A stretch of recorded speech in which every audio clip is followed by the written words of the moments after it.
have people who are walking normally, and then we have people who have a range of different approaches to their walking style, and some of them are very, very uneven, and some of them are bending forwards.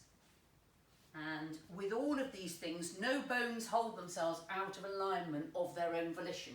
If somebody's walking like this, it is because of tissue tensions. If somebody is walking like this, it is because of tissue tensions, soft tissue tensions. And we work with soft tissue tensions to try and help the body to become more balanced, so that everything is as symmetrical as possible and all joints work at optimum. Thank you.